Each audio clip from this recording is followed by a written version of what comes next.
A global climate warning. Carbon emissions rise for the first time in years.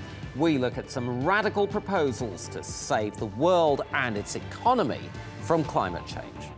Also on the programme, the British pound takes a hammering. Reports suggest a rebellion is brewing against Prime Minister Theresa May from within her own party. And cool threads, we take a peek at the efforts to boost Turkey's organic cotton industry. Hello, I'm Azhar Sukri. This is Money Talks.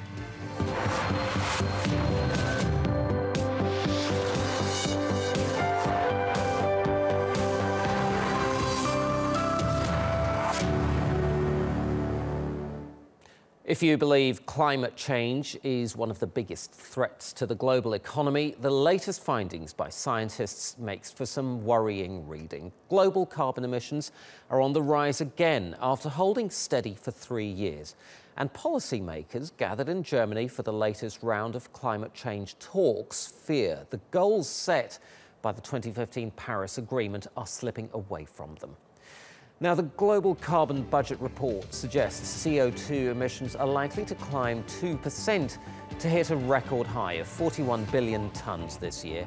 That is the first rise since 2013. It mostly blames increased activity in China's factories and its growing reliance on coal.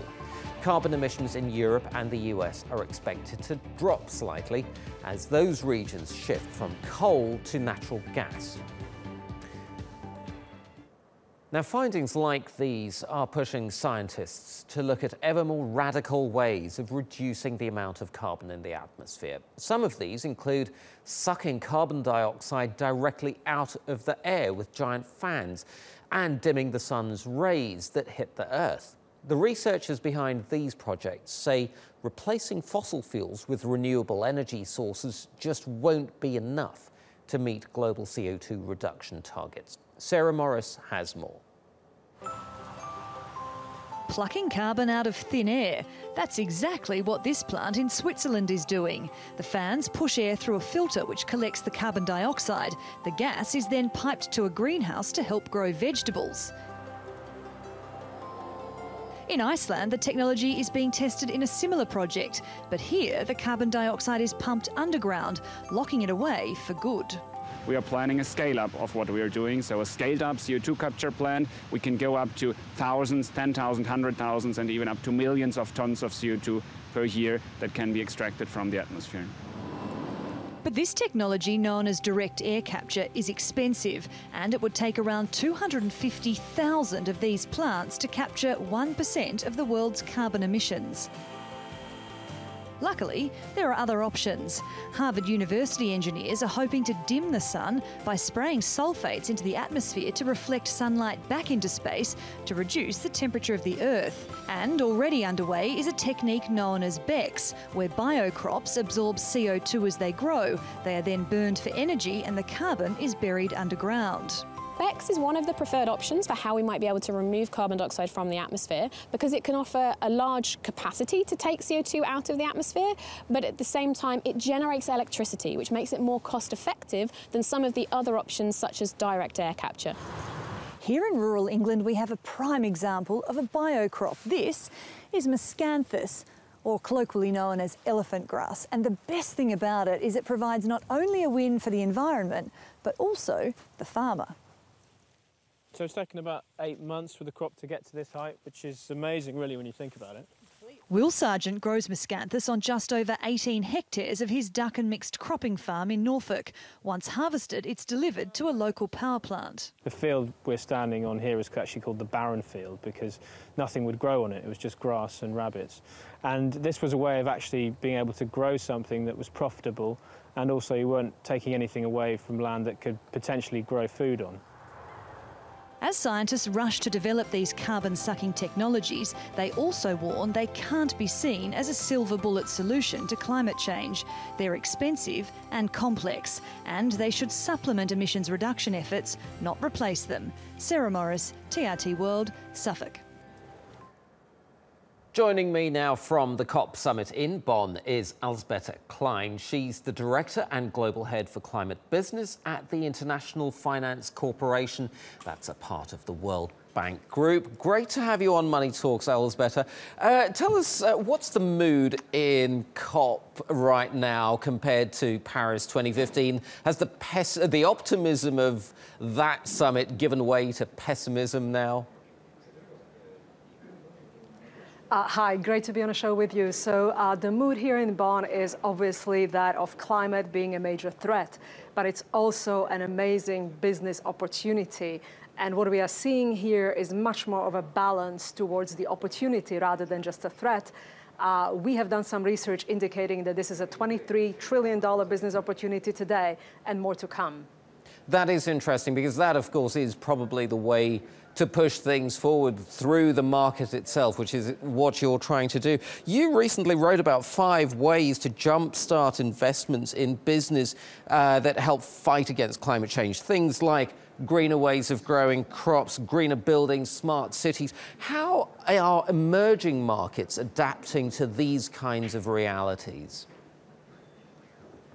So emerging markets are at the forefront of these activities, and we are seeing what happened with, for example, mobile telephony in emerging markets from 1980s to today. They leapfrogged various technologies, and what we are seeing now in number of climate businesses is that they are leapfrogging that technology.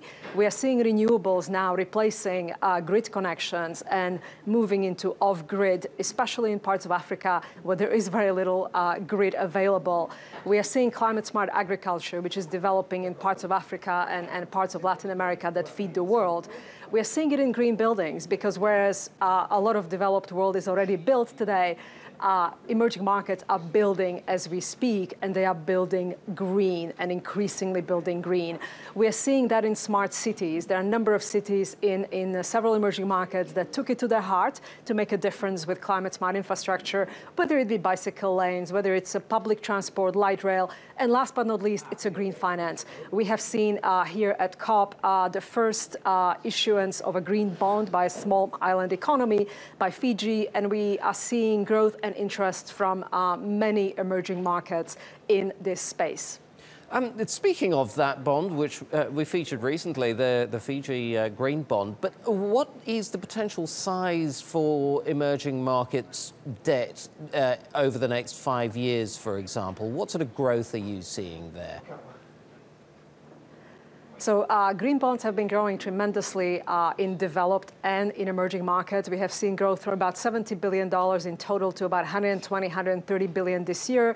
Out of that, emerging market is relatively small, but we have seen growth in issuance primarily from emerging market banks. We have seen Bancolombia, Davivienda from Colombia. We have seen bank in Turkey. We have seen a bank in Poland. So it is picking up. It is picking up very nicely, and we are talking double-digit growth in the years to come. We're just setting up one of the first emerging market bond funds for green bonds, and we hope to see a lot more coming from the corporate issuers and also from the utilities. And we are seeing a major hunger on a part of asset managers to come and buy these bonds because they like to green their portfolios. So we are seeing a unique opportunity of supply and demand working in tandem, issuers trying to issue, but also asset managers trying to get access to those issuances. Alzbeta Klein from the International Finance Corporation in Bonn in Germany. Thank you very much indeed. Still ahead on Money Talks, debt and sanctions. Crisis hit Venezuela is looking for a way out of its credit crunch, but more trouble may be on the way. But first, a quick roundup of the other top business stories from around the world in 60 seconds. The board of ride-hailing app Uber has agreed to sell up to $10 billion worth of shares to Japanese tech investor SoftBank. Uber's board has been divided for months over the sale. Venture capital firm Benchmark, a major early investor in Uber, has agreed to drop its lawsuit against former chief executive Travis Kalanick following the agreement. Emirates Airlines has asked European plane maker Airbus to guarantee it'll keep producing its A380 Super Jumbo for at least 10 years before placing any new orders for the aircraft. The statement follows Emirates' surprise order for 40 jets from Airbus rival Boeing. The deal for the 787-10 planes is worth more than $15 billion. Kenya's government and other domestic lenders have agreed to convert $405 million of Kenya Airways debt into shares. The move gives the government a controlling stake in the carrier and dilutes the holdings of others, including Air France KLM.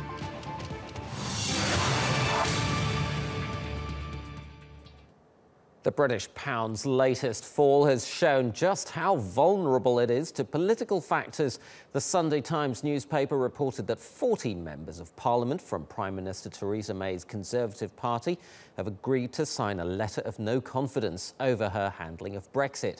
That's just 8 short of the number needed to start a leadership contest. Now, the pound fell nearly 1% against the US dollar and the euro. It was the biggest drop in 11 days. Investors are worried that more political turmoil may result in the UK being forced to leave the European Union in 2019 without a trade deal. Let's go to London now and speak to Callum Pickering. He's the senior UK economist at investment bank Berenberg. Great to have you, as always, on Money Talks, Calum. So how do you see this? Is this a buying opportunity for sterling, do you think, or do you see it weakening some more below 130? It may weaken a little in the near term, but I think relative to economic fundamentals, sterling is undervalued. I'm absolutely certain that Brexit will reduce the UK's long-term growth potential, so sterling deserves to be down a little bit, but I probably think markets have gone too far. Markets are currently pricing in the risk of a hard Brexit, so that is no trade deal with the EU. I don't think that's the most likely scenario. So long as the UK and the EU do strike a trade deal, sterling probably moves up from here along with the political progress. So if I'm reading you right, Callum, you are treating some of these headlines that we're seeing as kind of political noise, which I suppose from an investor's point of view, you kind of have to separate out of the picture and focus on the fundamentals as you see it of the British economy. Exactly, I would just treat them as noise for now. Theresa May's position is stronger than people expect. She's actually liked by most of the party, and she works as a good compromise between the moderates within the Conservative Party and the Brexiteers. Keep in mind also what the EU has said recently, that it's setting a team on this idea of a transitional deal. So that's de facto keeping the UK inside the EU for a further 2 years after March 2019 in order to discuss trade. I don't really think that the EU, with its very small economic interests in the UK, would have said it was even thinking of moving on to the next phase of talks unless it was remotely satisfied with the UK's progress so far. If we assume that the pound is going to be under some pressure, what are investors likely to switch into? Well, the Eurozone looks pretty good. Let's just go back a step. I see probably a 30% chance of a hard Brexit. So 70% chance that the UK in the EU do sort it out. But I like the Eurozone. After 10 long years of pretty sluggish growth and 2 consecutive crises, the Eurozone is now benefiting from the hard policy work that it has done over the last few years. Austerity is over in major parts of the Eurozone. Supply side policy adds to growth, and I'm thinking about Mr. Macron here in France. Also, from a monetary policy point of view, there's very little inflationary pressure, which means the ECB can essentially go very, very slowly with its exit. So for the next 2 years, the Eurozone looks pretty good to me. Let's go back to the Brexit negotiations for a sec. Now, the EU has given the UK less than 2 weeks now to promise more cash for the Brexit deal. Without that, they say no trade talks, no going into phase 2. What are the signs that that Theresa May's government is going to cough up more cash? Well, Theresa May suggested just a couple of weeks ago that she's ready to cough up more cash. David Davis, the Brexit minister, outright said it's likely that during the Brexit talks, the European Union gets the better end of the deal and the UK is set to benefit during the trade talks. What we're waiting for here is the politics to reach a critical mass so that the UK passes the kidney stone and pays the Brexit bill, which will unlock the next round of talks. It's likely that that will come in December, and if not in December, shortly thereafter. Right. Callum Pickering, senior UK economist at Berenberg in London. Thank you. Thank you. Now, the European Union has agreed to impose sanctions against Venezuela. It says it's hoping to pressure President Nicolas Maduro into returning to democracy.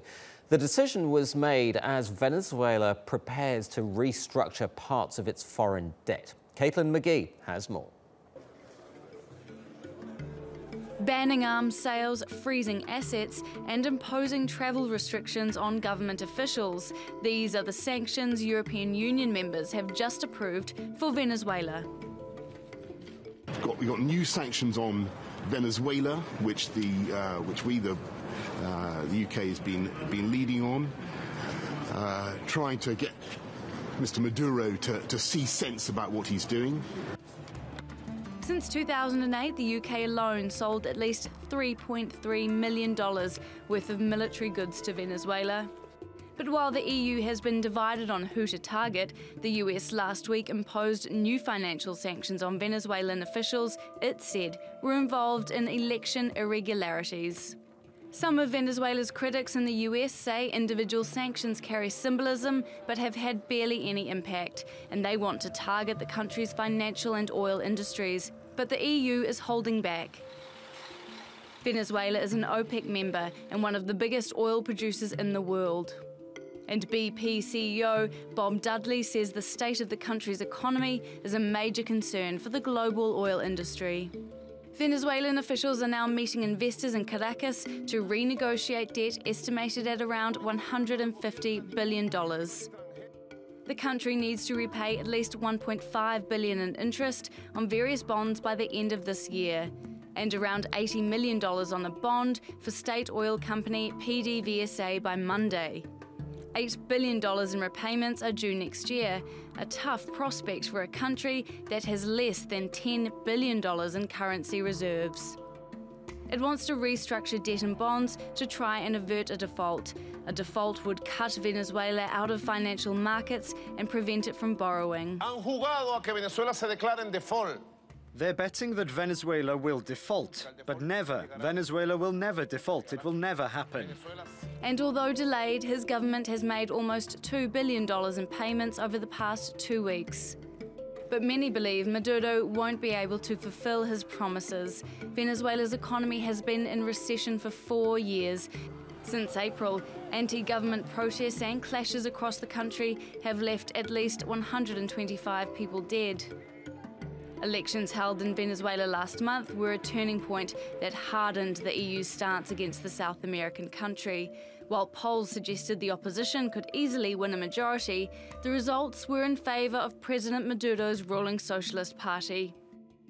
The EU now hopes the sanctions will ramp up pressure on Maduro and says they can be reversed if Venezuela meets its demands. Caitlin McGee, TRT World.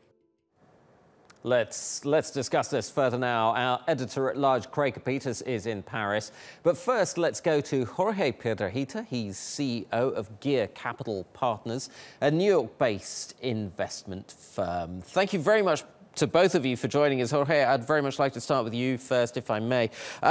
Do these sanctions by the EU, do you think, are they going to hurt the government more or the people more?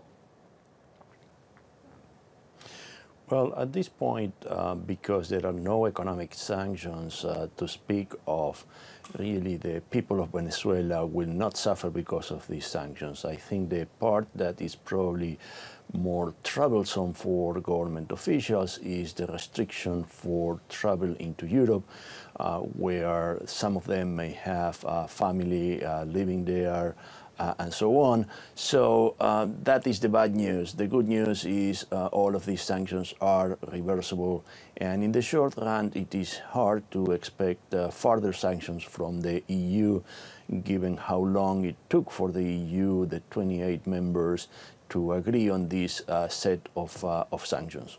From the point of view of Venezuela's economy right now, why has Maduro not simply defaulted completely on all of Venezuela's debts and spent the money on feeding his people?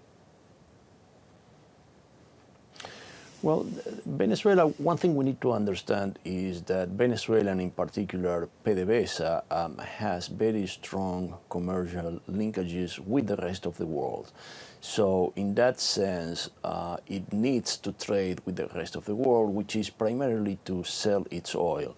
Should the default happen, then that could be at risk. And although PDVSA could use third-party intermediaries to sell the oil, that has a cost to it. And that cost, when you start adding up the numbers and you look at previous experiences, like the one in Ecuador some years back, then you come to the conclusion that there is a cost of billions of dollars to the country of Venezuela if they were to default. In addition to that, it could make the life extremely more complicated for the oil industry, by which production could continue dropping. And if you ask me at this point in time, the biggest problem of Venezuela is not its debt, it's the drop in production of PDVSA. Ah, interesting. Craig, I want to bring you into this now. Would the consequences of a default primarily be economic or political, do you think? Well, initially, I think. Well, unlike what happened in Greece and Venezuela, it would be complete. Sorry, Craig Kapitas. No, yeah. Oh, sorry. Okay. No, as I was saying, I think they would be entirely political. I think you have to. I know you have to look at this $150 billion. Who do they owe it to? Well, they owe $28 billion to China. They owe $8 billion to Russia. Now, the fellow in charge of restructuring the finance ministry, a gentleman by the name of Simon Zerba, who's also the head of the state oil company, is already under U.S. sanctions in the United States for alleged corruption, as is the head of this restructuring committee, Tarek El Assimi. The United States accuses him of drug trafficking. And what's interesting about this is that even if the U.S. tried to be, any U.S. bankers, financial institutions tried to become involved in the restructuring, the sanctions bar U.S. banks from rolling over Venezuela's debt, and anyone who went in there to try and help them could face up to 30 years in prison under U.S. law. And one final thing here. The EU sanctions are toothless and feckless. The EU is banning arms sales. They can get guns from China and Russia. So I think that it's just more nonsense. Craig, a quick question to you. Finally, Maduro has said the US is waging economic war against Venezuela. Is he right?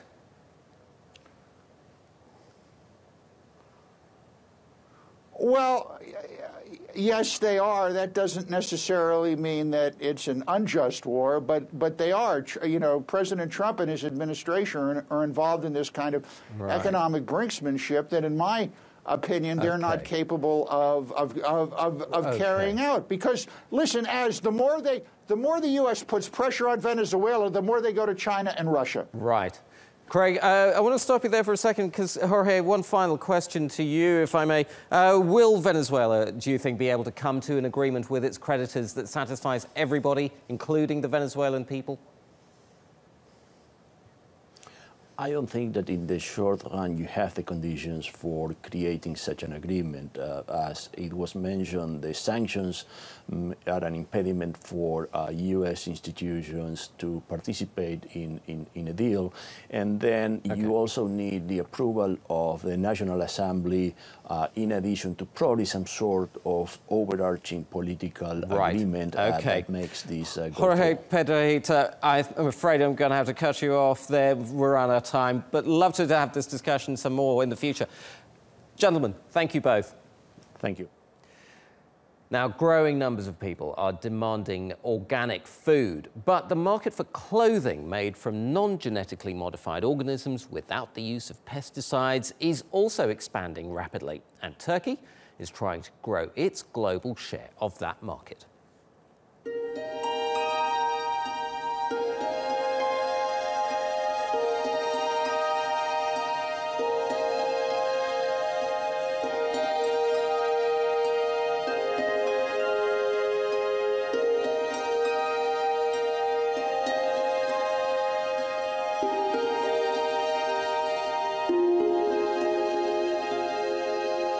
When you look at the numbers, Australia seems to be ahead of us, but they use genetically modified organisms. So we're the world's most efficient producers of non-GMO cotton.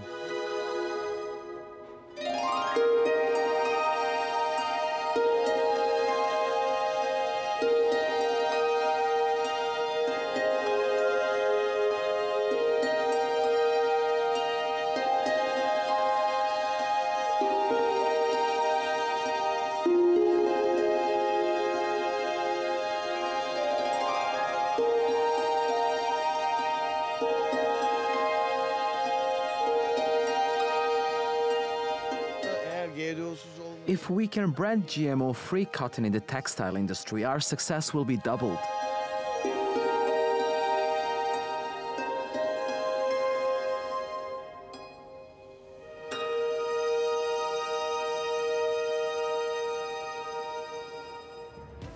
And that's it from Money Talks for now. Thanks for watching.